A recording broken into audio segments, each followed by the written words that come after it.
Hi everyone, it's Sarah from the Support Worker Store. Today I've got Garth. It is the Brat and the Cat. We're finally here. We finally made it to a podcast. Hooray. So, do you want to get Nice to straight meet you. into it? Nice to meet you too.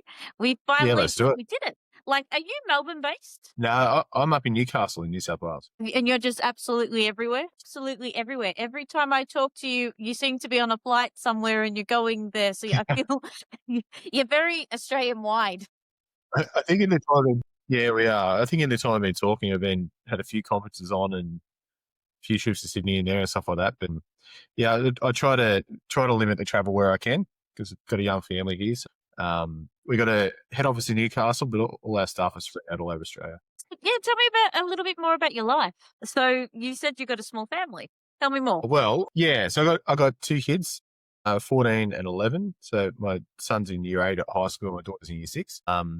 And they're polar opposites, both lovely kids, but they're polar opposites. My daughter's, ready, posed to take over the world. She's school captain and wins public speaking competitions and all this stuff. And my son's a real sweetheart. He's right into his martial arts, so he loves his karate and everything like that. And he, very, very sweet kid, very minded. And actually, when I set up company, I called it Hunter Madison Holdings originally before I even came up with the name. So that was sort of my little dedication to them. So that, when you have those days where you're not sure why you're bothering with all this, you just remember why you're doing it. But they're wonderful. So how did you get yourself into payroll? I was an accountant by trade. So when I left uni, I went through some of the big 4 accounting firms and mid-tier firms in Newcastle.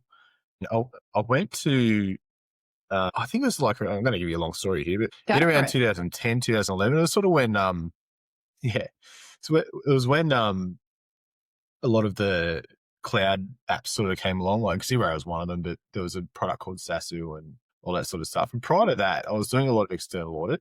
So we'd audit big companies' payroll systems and give them obviously we're trying to find fraud and error and all that sort of stuff, but we also would give them advice through a management letter on how they could improve their system. And for me, that was the best part of, or the most interesting part of doing the audit as a young fella, is just trying to learn and understand how these big companies operate, and what systems they had in place. Even primitive back then, like it was all pen and paper. I'm showing my age, but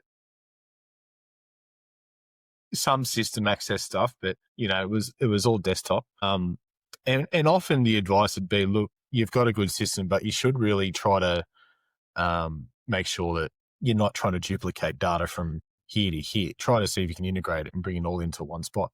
When cloud accounting came out, it wasn't sort of desktop. It sort of untethered the systems at the time a little bit. And I was starting to get more and more curious about APIs and things like that. That was sort of piqued my interest. Even though I wasn't in tech, I'm like, oh, wow, there's a way to sort of glue these systems together, which appealed to me a lot.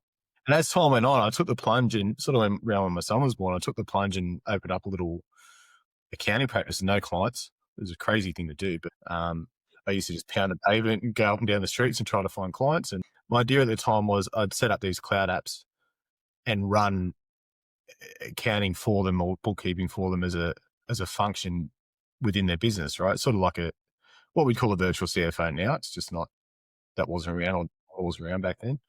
And I had trouble, it wasn't really demand for that at the time. Like people just still saw accounting as get my tax return done at the end of the year and that's it, right? So as I got into it, more and more people came up to me and said, oh, great, so you could do payroll. Okay, yeah, sure, no problem. And then Google what payroll means.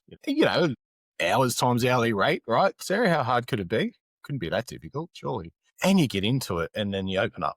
You open up wards for the first time and your eyes glaze over and you go, what have I got myself into? And, back then, people were still faxing timesheets to us and faxing leave requests to us and things like that. So I took it on mainly out of survival, really. But as soon as I took it on, I thought, oh, I wonder if I can use these APIs to find a good payroll system that has APIs, right? And see if we can, for example, build an online form where you could maybe fill out a leave request in the online form and instead of faxing it, it just goes straight in. And same thing with the timesheet, same thing with the new employee, So that was some of the early projects I took on. And I come across, it's called Employment Hero Payroll now. It's called KeyPay back then.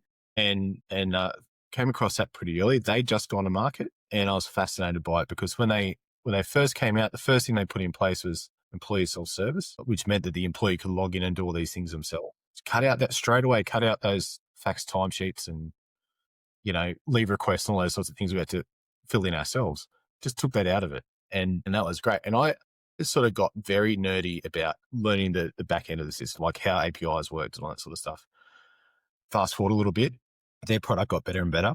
It's pretty primitive when it first came out, but it got better and better. And they come out with a feature called rules, which very simply is where you can put, if this happens, then do that. If somebody chooses this on their timesheet, pay them an allowance. If somebody works past this time, make it an overtime pay category, that sort of thing. And they said to me, look, Garth, we've got a client.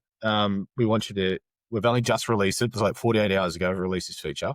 This client's been waiting for it. Go down and build it. And this client happened to be running an EBA for a construction business, like an enterprise agreement. I said, okay, I'll take it on. And I'm literally reading the tutorial on the plane on the way down to Melbourne, arrive pretending I know what I'm talking about. And I remember going to their office, and it was a construction type business. So they were backed by a really powerful union. So I went and I built all this stuff, and they switched it on and started using it. And I think I did something wrong in the first one I'd built, and they were missing out on RDO, or they were missing out on something. There was something missing from 300 paces went out with something missing.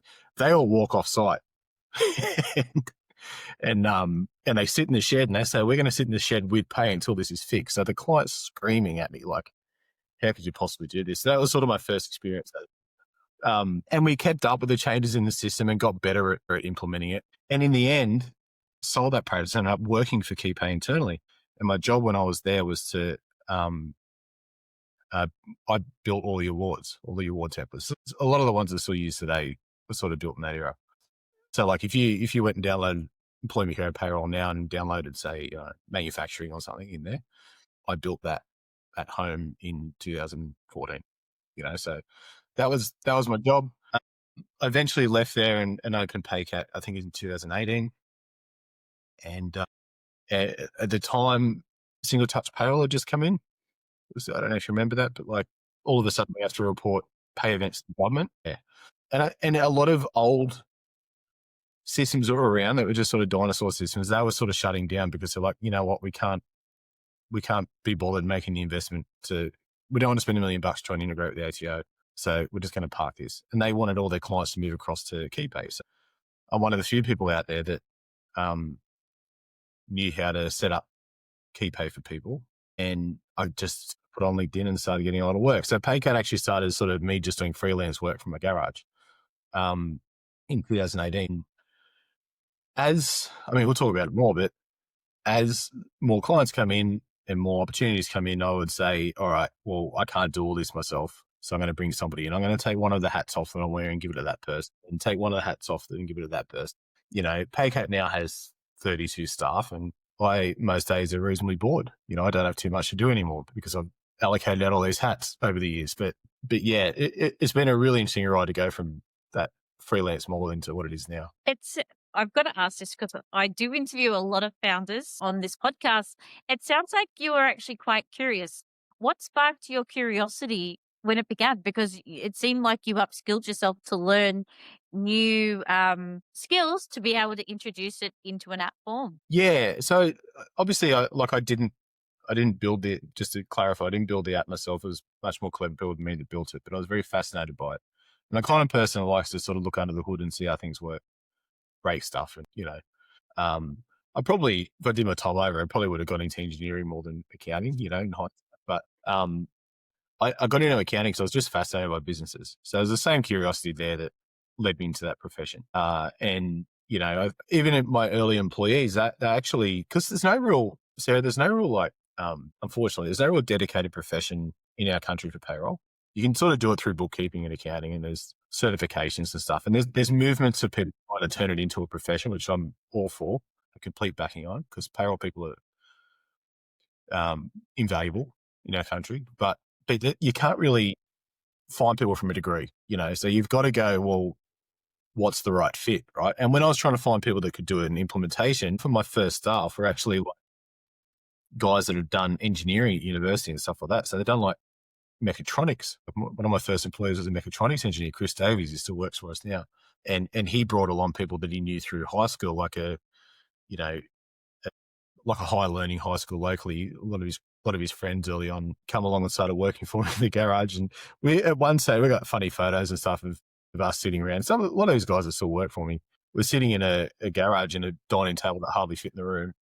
And literally, if there was a monitor here, there'd be a cup of coffee on the desk. You'd have to move your cup of coffee over here because he's got to use his keyboard. And we joke around about, saying their clients on Zoom, like, we'll just move in meeting room 2. And it's just this one space. Meeting room 2 is my deck on the back of the house. So yeah, it's pretty Do humble you feel like beginnings. IBM? Because But IBM yeah, to answer your started in the question, garage. I think there's a lot of good, like, Silicon Valley startup Yep. stories about in the garage. And these are rite of passage. The funny thing about, like, in the time I've had PayCat, like, it's all the work from home stuff's sort of become vogue now too. So, like, when I had it, like in 2018, remember, we were still going to offices every day, and that was the norm, right? And COVID sort of forced everybody's hand to get equipped to work from home. So, so we're going through that evolution now. So, what is the hardest part when you look back when you first started your business? Well, when you first kick it off, you have all the time in the world and no money. So you've got to do stuff. You've got to do stuff that, you've got to use what you have an abundance of, right? So if you have an abundance of time, you could spend time sitting there doing business directory listings on Google, and you can set up your social media accounts. So a lot of apps have like a freemium level that you can jump on, and like HubSpot has a freemium level that you can go and settle that up and get an email marketing campaign and all this sort of stuff. And a lot of it's sort of, your ground game's got to be good when you set up. So cold outreach to LinkedIn and utilizing your networks and all that sort of stuff to get those early clients in. And then as time goes on, you end up with less time, more money if things go well. So it's at that point that you start saying, well, do I bring somebody in to perform this function for me so I can keep my time free? And that, like the most recent incarnation for us is we very early on outsourced a lot of our marketing, and we brought that in-house in the past sort of 18 months. And that, accounting, bookkeeping is the same. I definitely noticed. I said I noticed because it's really easy to Yeah. communicate with you guys. Yeah, that's good. That's good. They're doing their job. But yeah, they do a great job, but one of going back to what really took PayCat off, I guess it was a bit of chance actually. When I started PayCat, somebody got me on a HubSpot pretty early on. Do you use HubSpot at all or know of it? Yes, I tried it, but I just felt overwhelmed by it because every time I wanted to do Yeah. something, I had to level up and I have to pay more. And I feel like Yeah, all I exactly. do is pay more. Like I never get what I need, or I'm not quite sure if I've got the right automation in place, if that makes any sense. Yeah. So it's very broken down in modules, but they had a nice free tier, and I sort of pretty well kicked off on day one with that. And I got very fascinated by their blogs are very informative, right? So now I'm still going to say to everybody that is starting a business out there that's watching your podcast, like if you go on their blogs, they're extremely informative about their methodology they use to market to their audience, right? And I got quite fascinated by that. Don't have a background in marketing. But they use an approach called inbound marketing, and the methodology behind it is these days we don't wait for someone to knock on our door, or we don't drive past a billboard, or we don't look at the side of a bus and hear a radio jingle and make a buying decision. We go and do our own research. We have Google, and we have AI, and these are research tools, right? So like for example, if I'm looking to put in a new payroll system, I'm going to have questions about how much that's going to cost and what's going to be involved, and can I use my existing tools that I've got, and all these questions I've got to answer before I even decide what I'm going to use. And by the time that customer is talking to us, they've done 80% of that research already, and you're just bringing the last 20%. So what HubSpot's all about is they say, well, you've got to put the information out that answers that question or answers those questions. And so when COVID hit, like a lot of businesses, PayCat at the time were doing a lot of like construction, retail, hospitality, and a lot of that slowed right down. And so I decided to start putting out a whole bunch of blogs because, again, I had no money and a lot of time. So I put out a whole bunch of blogs, and with the marketing agency I was using at the time, we put out a whole bunch of content about a whole bunch of different awards. We wrote the jargon-free guide to the SCHADS award was one of them, and construction and manufacturing, and just put it out there and watch what happened. And HubSpot's good at tracking all this stuff and telling you what resonates and what doesn't. And when we sat back and had a look at it, when we wrote the one about SCHADS, remember we wrote 17 or 18 of these things, the SCHADS one was the one that really took off. There was a huge appetite for people wanting to understand how the SCHADS award worked, and I sat back and looked at this and went, oh, wow, this is like significantly outperforming blogs. Yeah. And at the time, it's not the same now. Like you and I could ask ChatGPT to write me a blog on the SCHADS award to do it. But back then it was a labor of love, right? And so people would go on and do their own research. How does the SCHADS award work? It's confusing me. And what we would do is we'd write the content and then we'd ask if they'd like to download a free ebook off the back of this blog. And they'd have to it's free. They'd have to put their email address in, and off the back of that email address, we send it a sequence of emails. Still the template we use to this day. The sequence of emails talk about how we've helped other customers and some of the things that we find that people are getting wrong out there in the SCHADS award and all this stuff. Essentially what we're doing, we're not saying buy. Essentially what we're doing is say, here's some value. Here's maybe some answers to some questions you might have at the moment based on your buying journey when you're ready. And we'll get, that's where all our leads come from to this day. And we'll get people that have been on our site 2 years ago originally and downloaded the ebook, and they've just had that relationship with our brand for several years before they even sort of make their first phone call. And just something's gone wrong in payroll in their business, and they go, you know what? It's time. It's time to call that company I've been at, and I built that sort of.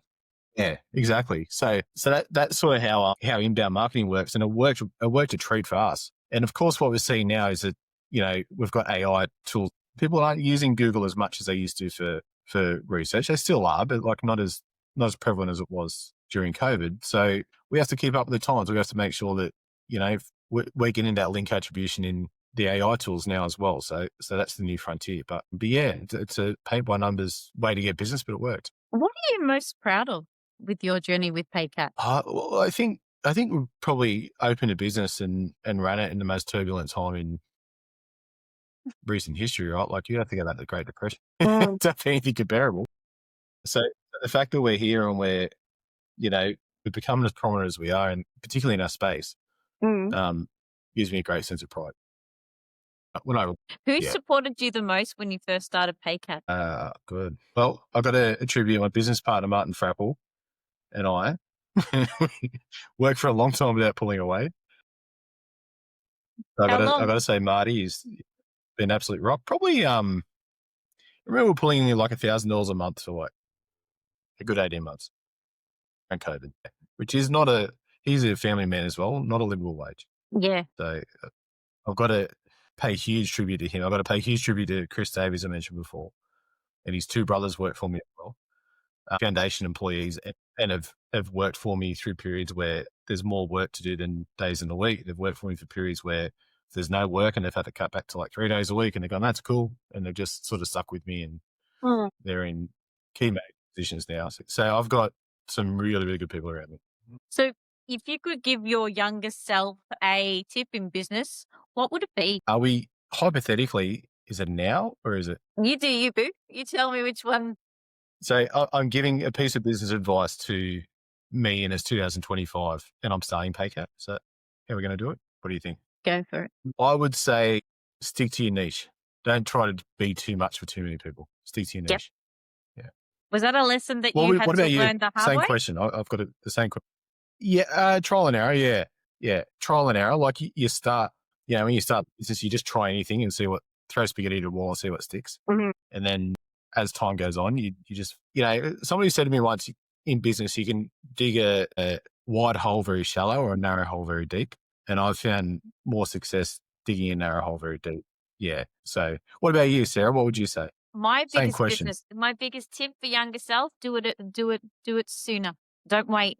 Do it. I wish 100% do it sooner. And that's probably the one regret that I had, because I really didn't know how much of an entrepreneur I was until I started and where I kind of fitted in, if that makes any sense. Yeah. Wish I'd done it earlier.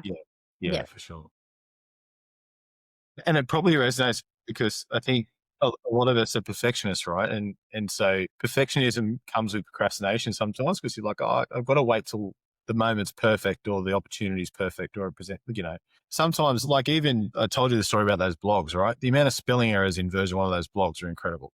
And people would write in and say, no, that's wrong. And they'd challenge it. And having something out there that's imperfect better than not having anything out there at all. 100%. And that's probably another little tip, just to put it out. Don't wait. It's okay to be lean. If you had to go back. Exactly.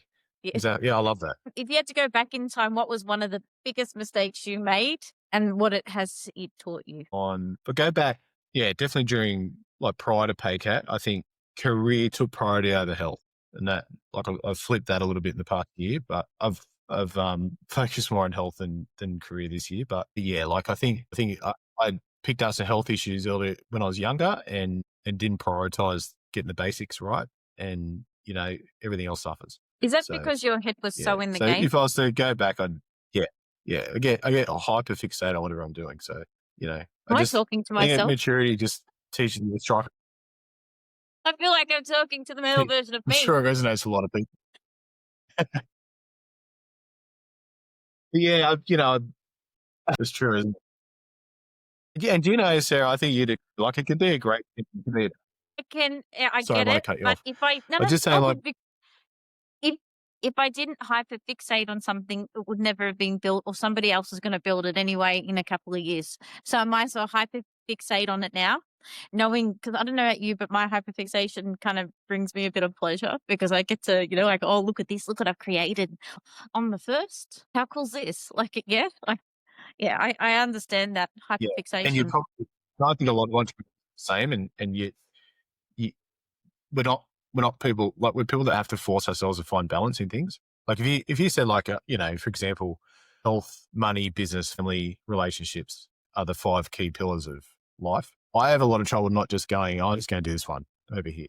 I have to force spread it out, keep connected with my wife and kid, and keep connected with people in my life, and Yep. balance the books, and like do all this stuff that you need to do to be an entrepreneur. You're better having all these things working in sync than just having one thing work and everything else just burning to the ground. Yep. So with your hyperfixation and everything in between, what does success actually mean for you? And I'm guessing it's not just about money, but in life. It was like I remember going right back. I grew up loving family, but we didn't have a real lot of money, and I remember sort of taking that on as a kid and going, I'm not going to have that same situation. I'm going to make a lot of money. And like, even I'm going back to like 14, going to school and career studies. They said, what do you want to be when you're older? And everybody'd say, I want to be a marine biologist or an engineer or whatever. And I'd say, I want to be rich. And they Mm. say, well, you better learn about money. So the following year I'm going, I'm going to do commerce, accounting at TAFE, legal studies, business studies. And on uni, I did a commerce degree and a finance degree and kept my options open. I went and applied at banks and big accounting firms, wherever, and like for a long time, it was just make money, make money, make money with good intentions. Like I'd seen the other side of that. But, I think it's part of maturing is that those 5 pillars that I mentioned, money's just one of them. And if the other stuff doesn't get prioritized, then you can have all the money in the world. And, well, they say if you can either have 100 problems or one health problem. And it's the same thing, or family relationships and all that stuff. So I think for me, success is just keeping those 5 pillars in balance. It's giving them equal priority. It's just something I've had to learn the hard way as I've gotten older. You had to hustle to get to where you are now, because before you did say that you don't work in the business as much as you used to. So is that because Yeah. you Yeah. enjoyed your success because you've been able to boost it up? Yeah, for sure. Yeah. And that's like, if we say to ourselves, what's the measure of success? And if you just said, oh, well, it's revenue, I might achieve that by doing 50 or 60 hours in the business a week. And when I started it, that's what I had to do. One of my measures of success is like by maybe only doing 25 hours a week in the business or something, it allows me to get those other 5 parts of my life, in equal stride,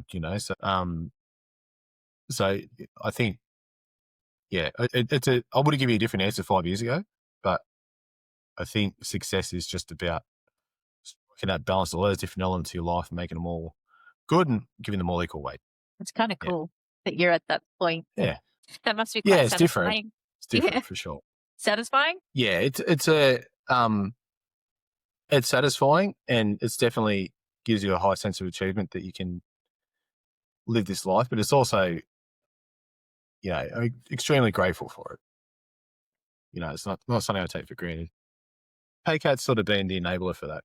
I think I've had businesses in the past where you burn the candle at both ends, and it takes a toll on your health and the people around you and all that sort of thing. And this one's been a real enabler. It's tested us going through COVID, and has trials and tribulations like anything. I'll write a book, I'll read about it, but didn't know want to read it, but I'll write one. You can do But that on yeah, it's a Amazon. great business now. Yeah, I was to buy my own book. Yeah, but yeah, like it's I wouldn't change it for the world. It's been awesome. So, anyone listening to this podcast, if you had to simplify the words, how would you describe PayCat to anybody new? Well, to follow the cues of the podcast, originally when I opened, I would have said we specialize in complex payroll, and we help businesses set up systems that help them deal with it and automate it to make it not complex. And there's nothing more complex out there than the SCHADS Award. So we are SCHADS Award specialists. The one industry that everyone else runs away from, we do it.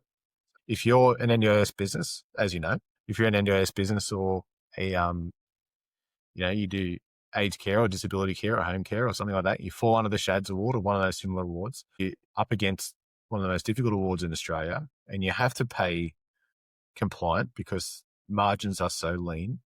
A lot of industries out there just pay, Sarah, I'm just going to give you an extra $5 and we won't worry about those penalties. It's too hard to work out. You can't do that in chats, right? Like we're talking about 2% margins in NDIS. You got to get it right.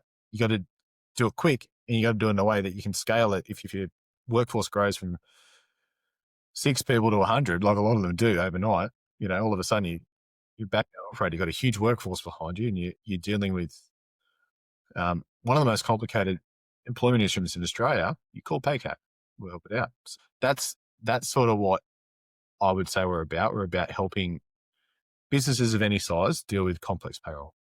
So, when the SCHADS implement new things, do you guys have like a study group where you all hang out and you read all the new changes coming? How do you guys implement anything that's new? Are you in your I'm going to garage? implement that. That sounds awesome. Sorry? We have a Slack channel. Yep. We have a Slack channel. There we go. You see it, boys? Yeah. But that's pretty much how it goes. So like everyone else, we get Fair Work updates. And they've got a subscription service where like if things change in the award, they let you know and you react to make that change yourself. And then we listen to industry leaders, on LinkedIn and sources like that.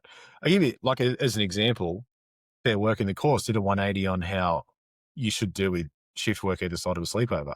And it sort of changed the guidance overnight from what they've been saying to something new. For us, it's not in the award yet, so it's not really force of law, but we have to watch that really closely. Occasionally there's cases like that where we just have to keep an eye on it in the media or direct through Fair Work or through, this is in the industry and stuff like that. So, and we communicate on Slack mostly. So we've got a dedicated channel to award changes that we get an RSS feed in and have chats on there and discuss it. And we've got a lot of clients also that get concerned when they hear things and they let us know. And, the good thing about having our template out there, our proprietary template out there is that like it gets crowd tested after a while as well. Like it's been independently verified, our award template, by our professionals, but it's also those really clever people that do payroll out there go, hey, we do it differently here and this is why. And like, we get a new client, they challenge it. So over time, it gets more and more robust. I'm a little bit disappointed that they're not in your garage and there's pizza. I thought that's where your study group would be. Sorry, I missed the last bit. I said, I'm a little bit disappointed you're in your The garage, garage drinking beer, having a study group. I'm a bit disappointed now to hear that it's on a Slack group. Yeah, you'll be disappointed to see my garage. There's no dining table in there anymore. It's not Silicon Valley setup. It's now got a pool table with a whole bunch of junk on it that we're trying to sell on Gumtree. So yeah, no longer a rec hall like it used to be, but yeah. How does PayCat make life easier for small NDIS providers or a small support worker team? What we would do if you're using a CRM or a rostering system or something like that, most do, for the purposes of billing and rostering and scheduling and appointments and notes and all that sort of stuff. We'll work with those systems and bring the timesheets in. And without you having to sort of work out in a spreadsheet what the SCHADS calculation is meant to be, we'll put those timesheets into our system, produce a compliant payslip and send it out to your staff. So instead of, you hear horror stories of people spending a day, 3 days on payroll. Most small businesses get that done in under an hour, like 20 minutes a week. So yeah. So, often the stack they'll start with is they might use a Xero or an MYOB that's attached to their accounting products. And they're good. Like those payroll systems are fine. I'm not bagging them, but it does mean you have to open up Excel and work stuff out and then punch in the result. We take that process out of it.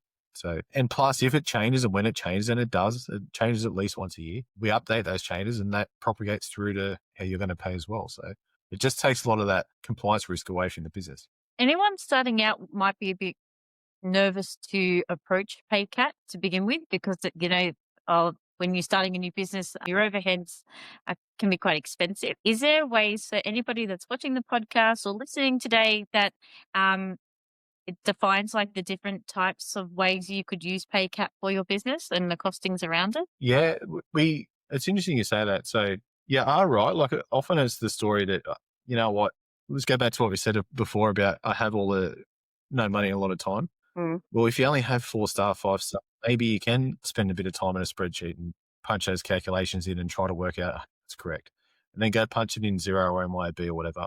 Where PayCat comes in is you start getting a few more employees in, all of a sudden your spreadsheet's not sort of keeping up with the complexity of the business anymore. And so it does sometimes suit, you start revising your systems and your business is a little bit bigger and you come to PayCat. However, a lot of people still come to us in startup phase and there's absolutely nothing wrong. Like we have a $500 implementation fee for startups that allows them just to come in. We set up a file, we install the award, show them how a bit of training, show them how to put their first employee on, to Xero, get it registered with the ATO, do all that sort of stuff. So it's sort of a hand-holding exercise. And then they're off and running, and it costs our fees $8 per employee per month. So, you have your 1,000 employees at 6 8, $48. The time you save. You think about it, Yeah.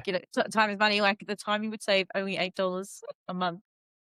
Especially, Sarah, at that phase of the business, and you can probably reflect that, at that stage of the business, you're often still on the tools. Like you might still be out servicing clients. So if you're marking out 3 hours a week to go and run your SCHADS payroll, you win that back. That's a charge out rate, so yeah. You guys you can integrate into multiple systems, multiple CRMs for anybody in the sector. Can you name a couple of CRMs on top of your head that you guys integrate to use for PayCat? Yeah. Visual Care, Shift Care, Data Nova, FlowLogic is the name of their product. We've got, top of my head, there's some out there that are building an integration at the moment. There's a whole bunch of new CRMs that open up all the time. We get approached about building integrations. We've actually got something really exciting. I'm going to give you the exclusive. We actually work with Nightingale as a notable example. Yeah, Nightingale's great. So on the 1st of January or early January, we're actually launching a new service, which is going to sound boring at its core, but what it is, it's an API that allows all these CRMs to send their rosters and timesheets to us. We're going to cost it to send it back, and they'll be able to just place them straight to the CRM. So what that means is as you're rostering, you get to see what your payroll result's going to be. And I mean compliant way. There's some out there that sort of, they had a crack at it to be nice about it, but they might only get 70% of it right. So this is going to be 100% right, 100% SCHADS compliant. You're going to send your rosters you won't have to leave the system, but you'll hit a button. It'll say, cost my roster for me. It's going to bring all these costs back in from us to that CRM, present them to you. And you can make decisions as you go and say, I'm going to give that shift to someone else to be a bit cheaper. Or I'm going to move that second shift off to somebody else so I don't get the broken shift allowance. Or I'm going to pull back and give this shift to someone else because it sent them in a fortnightly overtime. And just these little things that are going to actually save a lot of businesses a lot of money. And we're working with the leading CRMs as we speak behind the scenes to get that live Q1 next year. So wow, there you go. That You heard it actually would first here. save a lot of money. Support workers. When I think about it, how many times because you do the count, you're like, have I gone over? Have I gone under? Because sometimes in the CRMs, it doesn't always tell you that this person's over their contract or the hours aren't matching under their contract. Yeah, exactly. And that's how poor roster managers that have to work this out as they go. And, we're relying on them to get it right. And the thing with payroll is like PayCat's wonderful. Like, don't get me wrong. Like you can produce a great pay slip, but you can't really back and change timesheets because that's already happened. They've already, it's already been done. So the time to actually look at it and save money and analyze it and is when you're doing the roster, and that's when we want to put that quality information in front of the user and go, you know what, I'm going to move Sarah's shift over to here because that's going to lead me into overtime or a shift penalty or a top-up hour or those subtle little things that cost money that you don't pass on sometimes in the NDIS billing. So we think it's going to be a game changer. I'm really 100%. excited about it. I'm feeling it because there's been times where like you're trying to do the maths in your head Yeah. going, all right, so public holiday, this person's a casual. If I move this person, can I move the part timer onto the public holiday? Is there too many days in a row? Are the hours? Yeah. Wow. Who thought of this idea? Whose grand idea was this, yours or some team members? It was Uh, yours. it was mine. All right. You must be getting a lot of beers at the pub because somebody would be really happy. That's going to save a lot of people money. You know, I'm saying it's mine. It's You're saying it's mine. Like the idea of the solution is, but the problem has been raised to us so many times by our clients. You know, it's been a consumer led thing that people really just need to know real time. You know, particularly we hit 1 July, the price book increases fell a little bit short of people's expectations, right? So that puts pressure on your back office functions a lot when, you know, because the first thing to go when you lose your margins is you lose your money to run a good back office, right? Which includes payroll and includes rostering. And you know, the chatter around this has always been there. It's been stronger and stronger since July, I think. So we really wanted to address that. And we're doing it in partnership with some of the, I can't announce who yet, but some of the leading CRMs in the market, we're doing this in partnership with. Yeah. So it's going to be awesome. It's quite cool that you've taken the feedback from the community and you've been able to create and develop this.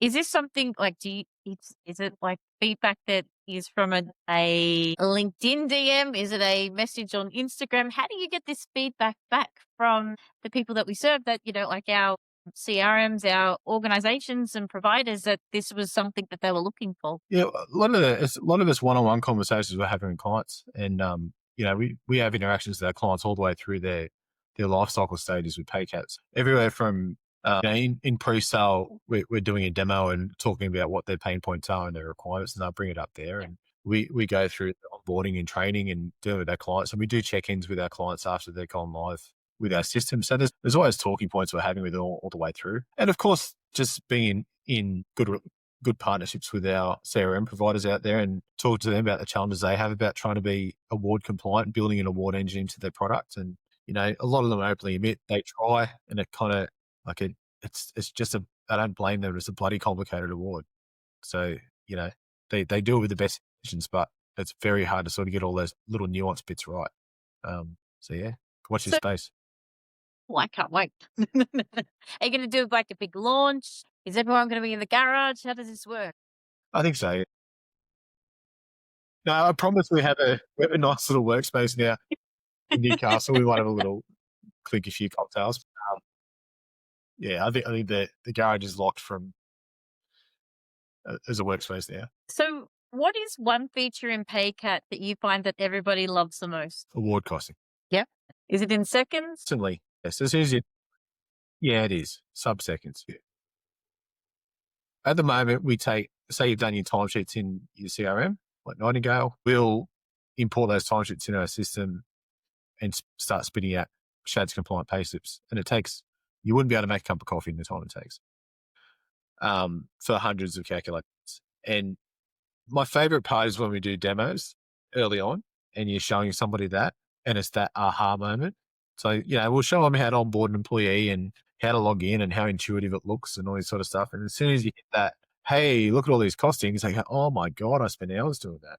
You know, you almost see the light bulb, the cartoon light bulb above the, you know, so that's my favorite bit. So it's definitely the one that resonates the most is just, hey, this stuff calculates it straight away automatically with pretty easy inputs. Does it make people nervous when they come to PayCat?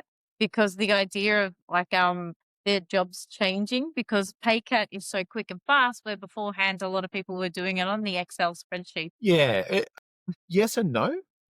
Courses for courses. So sometimes for sure, I've definitely been the strangest case years ago. I was out at a client down in South Australia, and while I was there, they pulled the pin on the project. So I'd gone down there very early on, but mind you, I was very early on in the PayCat's career, and I was sort of down there. And I said, oh, "Look, guys, Garth, this is a little bit awkward, but the board of directors just said we're not going to go ahead by changing payroll systems." And sometimes there is a little bit of internal politics involved in people are a little bit, change management, the whole discipline unto itself. But sometimes people do get protected because they think they're worried about, I'm going to lose my job because it's not going to take 3 days a week anymore. It's going to take an hour. But the reality is you still need drivers of the system. And if it's me, I don't necessarily want to cut my payroll lady's hours back. I want to get her analyzing roster patterns and, you know, looking at ways I can make it a little bit cheaper or streamlined, or, a lot of those value add things that they can use their time on better than just sitting there in a spreadsheet calculating SHADS. So it's not always about just trying to get people out of a job. It's just bringing them in all parts of the business that you're not doing because you're sitting there punching out a spreadsheet that doesn't benefit anybody. Now, float my boat for a moment. What is with all the providers that you provide PayCat to, what is the most staff members one provider has that you guys are able to, with nanoseconds, as you said, an instant, be able to determine pay slips and pump them all out? 4,000. And how quick do they do it? They divide it up into 3 pay runs, and it would process up 5 minutes per pay run. There are people listening to this right now going, why am I spending so long doing it on an Excel spreadsheet? Yeah, I mean, it's been that song for 8 years. We live in the journey, as I said, the journey is, I'm about to open up. I've got my NDIS registration behind me, about to open up a business. I need an accounting system. One of the best accounting systems in Australia. Well, we've got Xero, we've got MYB. Oh, look, they've got Payroll. That'll do for now. That's where people start, right? And I'm not going to change that.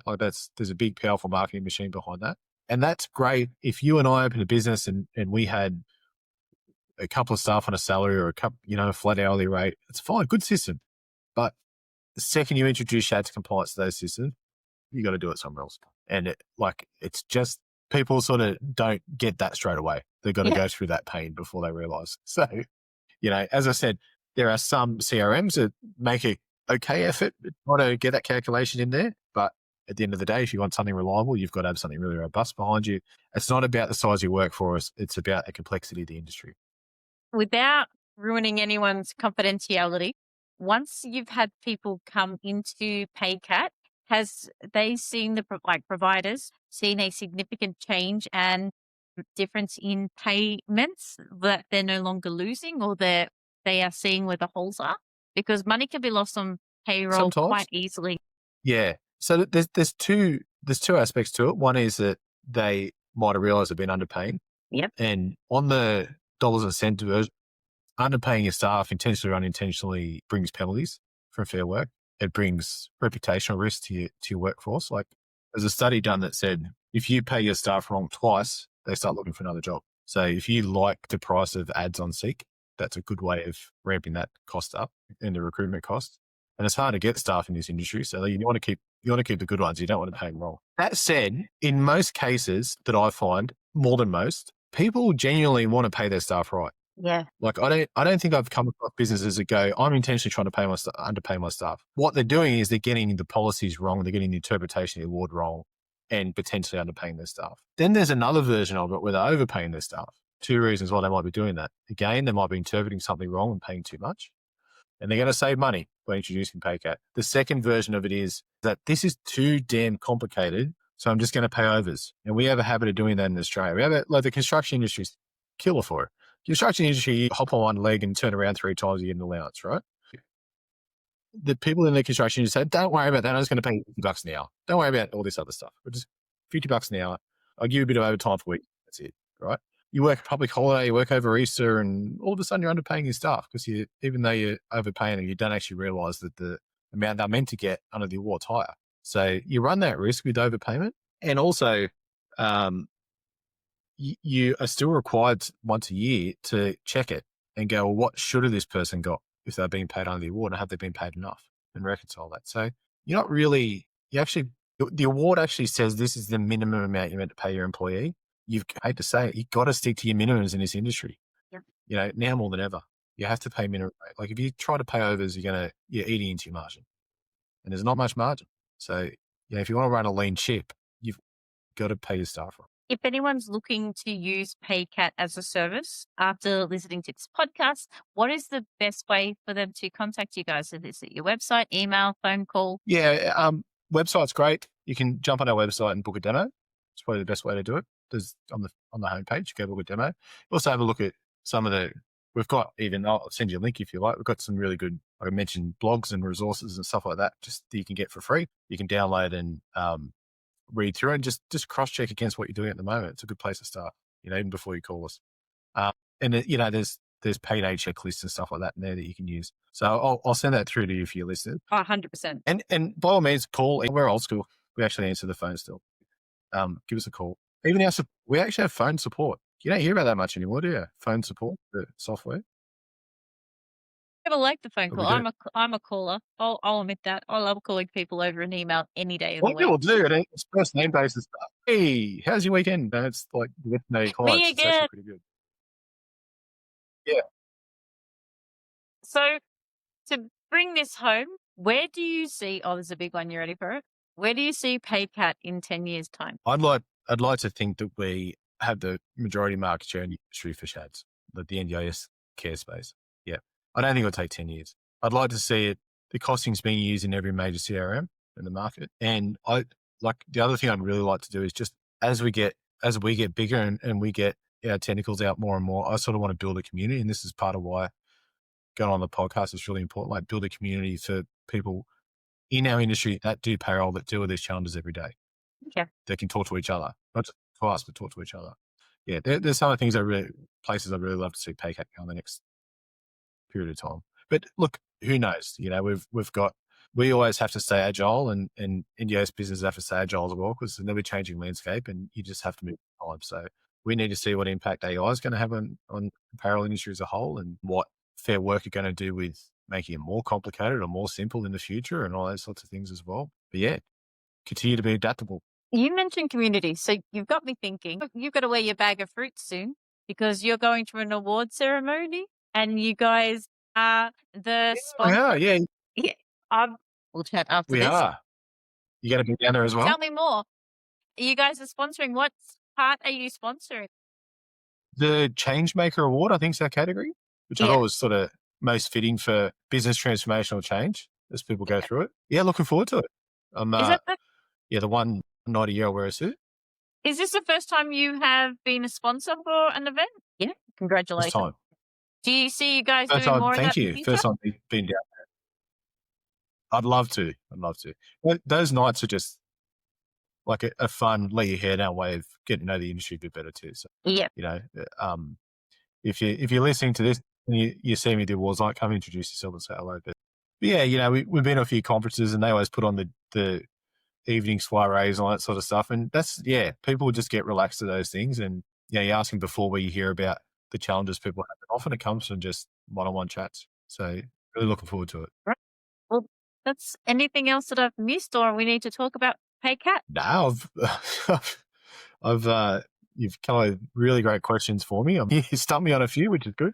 Not hard to do, but good. Yeah, I really enjoyed it. I'm glad we could line it up. All right. Thank you so much for joining the podcast. I will put the links down below for anybody who's wanting to click in, read some of your blogs and where you're at. And if not, say hello to you at the award ceremony. Thank you so much.